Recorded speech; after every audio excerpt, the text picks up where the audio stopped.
হঠাৎ শব্দ হলো মেঝেতে, কি যেন পড়ল সেজে, পড়ে খান খান সেটা, আলো জেলে দেখি কি সেটা, গুঁড়ো জিরের শিশি পড়ে মেঝে গেছে মিশি।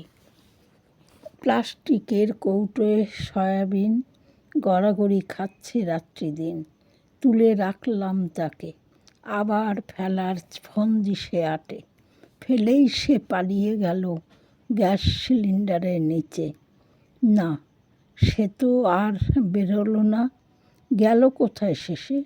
2 দিন পরে ঘর থেকে পচা গন্ধ ভেসে আসে, একটু বুঝতে পারি না সে সিলিন্ডারের নিচে বসে যে তাকে